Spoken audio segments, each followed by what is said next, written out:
Hello, Steve White, Steve Arts 89. Well, I got hit by a car and nearly died. Now, this wasn't recently, this was a while ago, and I'm kind of wondering, did I actually learn anything from this? Okay, so what happened? Basically, I had gone out for the day to do some shopping, so I think I went to the gym, and then I went to pick up something from the Chemist Warehouse down in Northcote, because I have one right near me in Preston, but they didn't have what I needed, so I had to basically just catch the train down a couple of stops.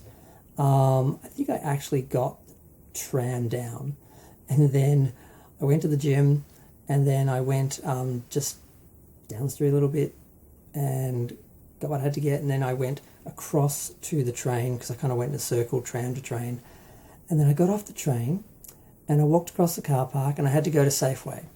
So I went to the crosswalk, and a car pulled up and they looked at me, and I was like, oh, the light must have changed, because she was looking at me like she was waiting for me to go.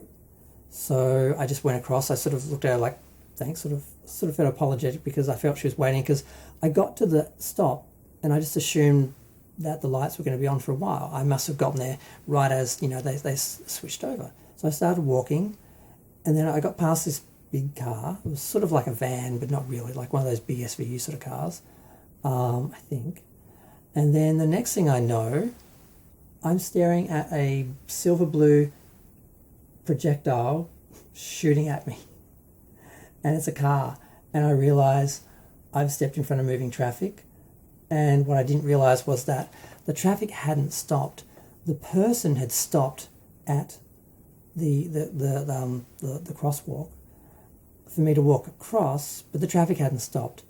And I didn't realise, and I didn't see, because the car was too big. I couldn't see past them.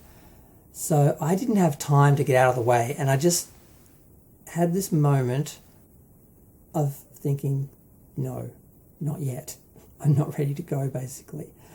And I had the instinct, because I remember that William Shatner movie where he is teaching some actor how to slide over a car so you don't get the actual impact. And I tried to launch myself up and get over the car so I didn't just get hit by it full on. And I partially succeeded in that. My ankle still hit the front of the car, but for the most part I got some air. And I got some air. I flew about 20 feet into the air and right over the road and landed. And I was incredibly lucky, because not only did I sort of miss the main sort of impact and managed to sort of slide over the car and just get lifted up, as opposed to bounced off and back onto the road or into another car or into the next lane across the road. I basically flew up into the air and came back down, and I managed to land on the one piece of grass, which was just the size of my body, on this medium strip. It was basically just a big medium strip that used to be grass and used to be, I think, plants and grass, and it just dried up and was dead and was nothing but dirt and asphalt and cement. And there was this one little section of grass that hadn't quite died off yet, and I landed right on that. Not on the cement, not on the asphalt, not on the grass. I didn't go a little bit further onto the next road where I would have been hit by the cars coming the other direction. I didn't go under the cars behind me. I was incredibly lucky. I just went up and down and landed in the one spot that could cushion my fall. I lost my glasses. They flew off. I couldn't see. I just had the sense of flying, and then this landing is ending, and just darkness, and then I opened my eyes, and then everything was blurry because I'd lost my glasses. People came over, they were arguing. The person who had hit me got out of the car, and they were there, and people were yelling at them like it was their fault, and I was actually explaining that it wasn't their fault. I'd stepped in front of the car because the other car had stopped, and I thought the traffic had stopped, so I didn't look at the light because I was looking at the person, because they got my attention and made me feel like I was making them wait, and I was apologising to them and looking to them like, oh, sorry, I'll hurry up, because I thought the lights had changed while I was daydreaming. Because I got to the lights and I was sort of thinking, oh, how long till the lights will change? Why did I get here right as the lights came? And then the person looked at me and I thought, oh, they must have changed. And I walked across. So yeah, I was injured, but not majorly injured. Like I managed to, like I said, soften the blow, and I managed to land fairly evenly on my side. I didn't like land on my ankles or my head or my arm. I didn't break anything. I was incredibly lucky in every way. I had huge graze on my hip, which sort of eventually took the most sort of the blow, and grazed all down my legs and on my face and my side. My ankle had, because it got hit, it had it was I guess the ligaments were damaged. I don't know. I couldn't walk for weeks. Like it swelled up so large and wouldn't function. Like I couldn't move my ankle, and I would just walk around. I didn't get crutches or anything. I just limped, and mostly because I lived alone and all that. And I had stairs. I wasn't going to be going up or down for a while anyway. The ambulance got called. I didn't call the ambulance. The ambulance got called, and they came, and they looked at me and they sort of were like, "Well, you're very lucky. You're kind of okay. Everything's a little bit messed up, but not so bad."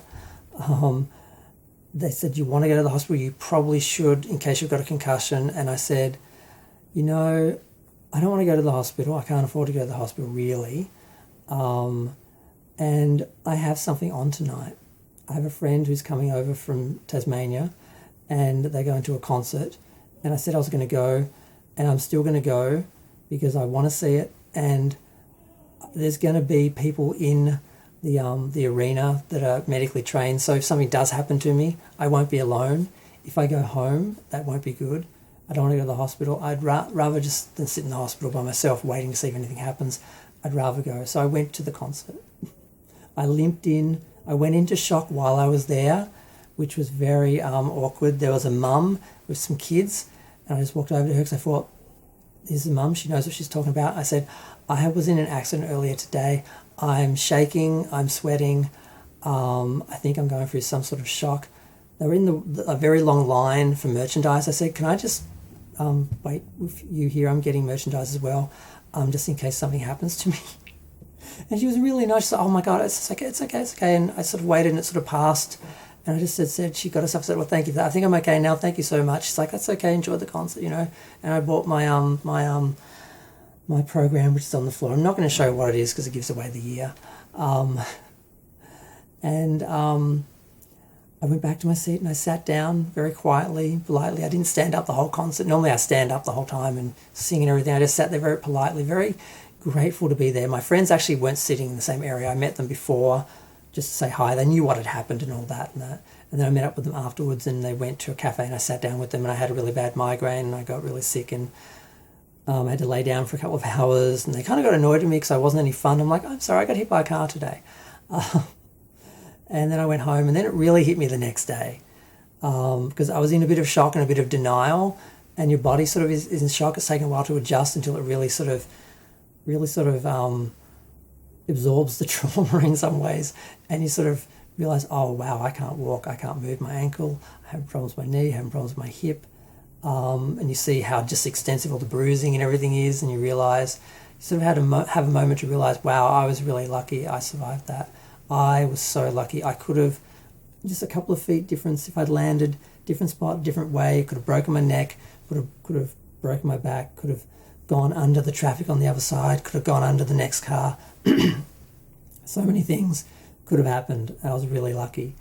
So after this, it took a couple of months before I could walk properly and like normal. And it wasn't that it just took forever to go back to normal. It wasn't like I had a broken leg that had to heal. It was just tears and